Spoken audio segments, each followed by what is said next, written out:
জোরে জানো, জোরে 2 হাতে টানো। তুমি কি করো? দুধ দোয়াও? টানো, চেপো চেপো, জোরে চেপো। হ্যাঁ, ওই তো বেরোবে। চেপো চেপো চেপো, এদিকে তাকাও। হ্যাঁ, আরো জোরে টানো। এই তো বেরোচ্ছে তো। টেপো টেপো, এই যে দুধ বেরোচ্ছে। নাও নাও, টেপো টেপো টেপো টেপো, তুমিও টানো।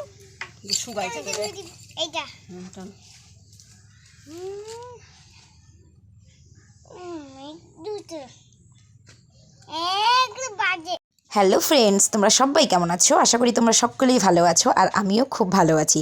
জলপাইগুড়ি জেলার এই ছোট্ট গ্রাম রংধামালিতে তোমাদের সকলকে স্বাগত জানিয়ে আজকের ব্লগটা আমি এখানেই শুরু করছি। তো সকাল সকাল চলে আসলাম আমার গ্রামের পরিবেশ নিয়ে। তো দেখো এখানে কি সুন্দর হাঁসগুলো জলের মধ্যে, পুকুরের মধ্যে সাঁতরাচ্ছে। মানে এখন তো ওদের দারুণ খেতে মজা হবে মাছ, বিশেষ করে কারণ জলও শুকিয়ে গেছে, আর ওদের মাছ খেতেও ভীষণ মজা হবে। তো চলে আসলাম সকাল সকাল বেগুন ভাজা নিয়ে। যেহেতু সকালে রান্না, এখন শীতকাল, শীতকালে তো বেগুন আমাদের ভাজতেই হবে। আর বেগুন ভাজাটা হচ্ছে এখনকার ডেলিকার নিয়ম যে আমাদেরকে বেগুন ভাজা করতেই হবে। গরমকালে কেউ বেগুন খাক চাই না খাক, কিন্তু শীতকালে এই মোটা মোটা বেগুন তো খেতে ভারী মজা। তো চলো একটু বেগুন ভাজা করি, তার সাথে কিছু কিছু রান্না করব, সেটাও তোমাদের সাথে আজকে শেয়ার করব।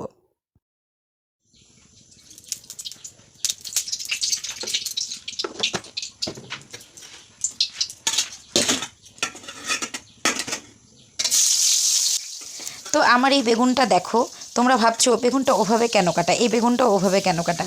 তার কারণ কি তোমরা কেউ বলতে পারবে? বলতে পারবে না, কারণ বেগুনের মাঝখানে পোকা ছিল, যার জন্যই আমি বেগুনটা ওভাবে কেটেছিলাম। কারণ সাধারণ ফ্যামিলিতে বেগুন তো অত বড় গোল গোল বেগুনটা কি আর বাদ দেওয়া যায় বলো? তো বেগুনটাকে ভাবলাম মাঝখান থেকে পোকাটা ফেলে দিলে তো বেগুনটা খাওয়া যাবে। তো ফাইনালি আমার বেগুন ভাজা হয়ে গেল। আমি একটু বাইরে গেছিলাম, আর এসে দেখি আমার বেগুন ভাজাটা একদম লেগে গেছে, প্লাস পুড়েও গেছে। চলো এভাবেই খেতে হবে, কিছু করার নেই। তো সকাল সকাল ভাবলাম একটু পালং শাক রান্না করি। পালং শাকটা আজকের ছিল না, পালং শাকটা আনা হয়েছিল হাটবারের দিন, শনিবার দিন। তো পালং শাকটা ফ্রিজে রাখা হয়েছিল, অনেক দিন বাইরে ছিল, 2-3 দিন বাইরে থাকার পরে ফ্রিজে রাখা হয়েছিল। এখন পালং শাকটা একদম শুকিয়ে গেছে, কিন্তু কিছু করার নেই, পালং শাকটা তবু খুব সুন্দর করে রান্না করে ফেলবো। তো এই যে এখানে দেখো বাজার থেকে আমার ছোট আলু নিয়ে আসা হয়ে গেছে, আর এই ছোট আলুটা দিয়ে হচ্ছে আমি আজকে আলুর দম রান্না করব।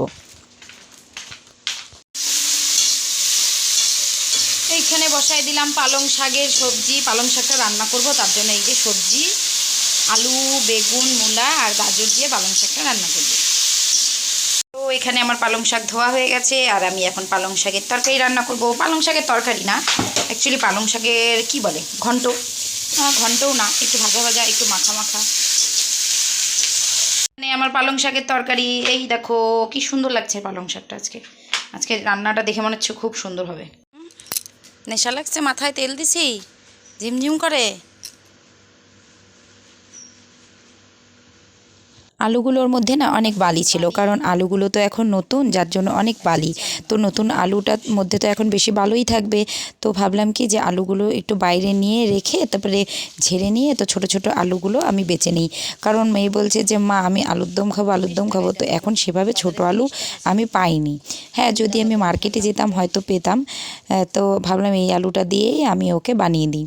তো কিছু ছোট আলু আছে আর কিছু বড় আলু আছে। তো ছোট আলুগুলোকে নিয়ে ভালো করে সেদ্ধ করে নেব, সেদ্ধ করে নিয়ে তারপরে খাসির মাংস কিমা করে তারপরে আলুর দম বানিয়ে দেবো।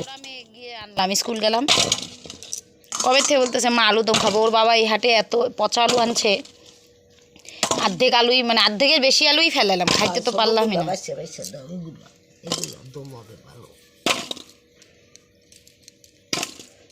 ছোটোগুলা দিয়ে একটু বেশি করে বানায় রাখি, তোমরাও একটু খাইতে পারবে। ওই একবারে তো পালং শাক রান্না করলাম, বেগুন ভাজা করলাম। এই দেখো ছোট আলু নিয়ে নিলাম, এখন এই ছোট আলুগুলো সিদ্ধ করব, সিদ্ধ করে খাসির মাংস দিয়ে আলুর দম করবো। হ্যাঁ কি বললা? ওই যে পোয়াল কাটছে না, কিছু নাড়া ঠাড়া আনতে গেছে। চলো চলো ভাই দেওঘর যাই, দেওঘর গেলে প্রভুর দেখা যেন পাই। চলো চলো ভাই দেওঘরে যাই, দেওঘরে গেলে প্রভু দেখা যে পাই। যেখানে গেলে আনন্দ মেলে, যেখানে গেলে আনন্দ মেলে, বংশী মোচন হয়নি আর। চলো চলো ভাই দেওঘরে যাই, দেওঘরে গেলে প্রভুর দেখা যেন পাই। সব সবজির চোচাগুলো উঠাই দিলাম, লাগছে আমাদের গরু খাবে, গরু। এই যে এখানে আমার আলু সিদ্ধ হয়ে গেল, দেখি ভালোই হয়েছে আলু সিদ্ধগুলো,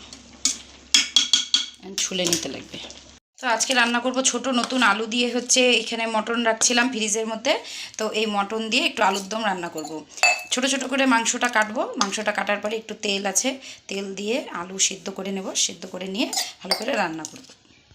তো এখানে আমি আলুর দম রান্নাটা তোমাদের সাথে পুরোটা শেয়ার করতে পারলাম না, যার জন্য কিছুটা শেয়ার করলাম। তো পুরো ভিডিওটা আমি করতে পারিনি হয়তো আজকের জন্য। তো এরপরে যখন আমি নেক্সট আলুর দম রান্না করব এভাবে খাসির মাংস, তোমাদেরকে পুরোটা দেখানোই ভিডিওটা আমি দেখানোর চেষ্টা করব। তো অলরেডি আমার এখানে রান্না করা হয়ে গেছে, কারণ অনেক দেরি হয়ে গেছে, মেয়েদেরকে আমার আবার স্কুলে আনতে যেতে হবে, যার জন্য আজকে আর বেশি করে দেখাচ্ছি না। তো দেখছি আলুর দমটা বেশ দেখে মনে হচ্ছে ভালোই হয়েছে, বেশ খাসির চর্বিগুলো ভেসে ভেসে আছে, তো খেতে তো ভালোই মজা হবে। আর এখানে আমার অনেক কিছু গাছ ছিল, এর মধ্যে অনেক কটা গাছ লাগানো আছে, গাছগুলো একদম শুকিয়ে গেছে। তো আমি সকাল সকাল এখানে একটু জল দিয়ে দিচ্ছি। আর এই গাছগুলো না, এই যে ছোট ছোট পাতা যে গাছগুলো তোমরা দেখতে পাচ্ছ, এই গাছটা হচ্ছে আমি কুচবিহার থেকে আমার মামা বাড়ির থেকে আনছিলাম। আমার বাগানে ছোট ছোট ফুল গাছ, এই দেখো। এবার বেশি ফুল গাছ লাগাতে পারি নাই, অল্প একটু ফুল গাছ লাগাইছি। প্রত্যেকবার আমি বাড়িতে অনেক ফুল গাছ লাগাই, আর বাড়িতে একদম গ্যান্দা গাছে ভরে যায়, মানে গাঁদা ফুল যেটা বড় বড়। চলো তোমাদেরকে দেখাচ্ছি গাঁদা ফুল। এই ফুলটা কি হলো, নষ্ট হয়ে গেল, পচে গেল কেন? এই গাছগুলায় মানে ওর বাবা জল দিছিল, জলের জন্য আমার এই ডালিয়া গাছটা মারা গেল গোড়ায়, জল দিয়েই এই যে গাছটা মারা গেল।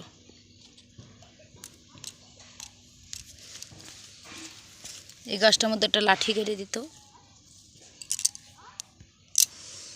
চন্দ্রমল্লিকা গাছটায়। এই চন্দ্রমল্লিকাটাও সুন্দর হয়েছে। দেখো এখানে পিটুনিয়াটা কি সুন্দর লাগছে, কালারটা কি মিষ্টি। কিছুটা কিনে আনছি, বেশি কিনে আনতে পারিনি পিটুনিয়ার গাছ। তো মা বললো যখন ভেতরে ঢুকেছো, ভেতরে মানে আমার ছোট্ট বাগানে যেটাকে আমি নেট দিয়ে ঘেরা দিয়েছিলাম, তো মা বললো যখন ভেতরে ঢুকেছো তাহলে কয়টা জবা ফুল ছিঁড়ে দাও, কারণ পূজা যখন দিতেই হবে, তুমি যখন ঢুকেছো তাহলে ফুলগুলো ছিঁড়ে দাও। তো ফুলগুলো না এক হাতে ক্যামেরা ধরে আর এক হাতে ফুলগুলো ছেঁড়া যায় না, যদি দুই হাতে ছেড়ে যায় তাহলে ভালো হতো। তো এখানে মা হচ্ছে গাই দোয়াচ্ছে, আর আমার মেয়ে বলছে মা আজকে আমি গাই দোয়াবো। এটা তো সম্ভব না, কারণ মেয়ে তো টানতেই পারবে না, তাও বলছে মা আমি গাই দোয়াবো। ও স্কুল থেকে নিয়ে আসলাম, নিয়ে আসার পরে ছোটো মেয়ে বড়ো মেয়ে সবাই চলে গেছে গাই দোয়াতে। আর আমার ছোটো মেয়ে তো একদম বাছুর বা গরু দেখে ভয় পায় না, ও ছোটোর থেকেই বাছুর নিয়ে খেলা করে। যখন বাছুরগুলো জন্ম হয় ও তখনই বাছুরগুলোকে নিয়ে এত ডলাডলি করে, এই যে বাছুরটা হচ্ছে গুঁতো দিয়ে ফেলে দেবে, তবুও ও বাছুরের সাথে খেলাধুলা করবে।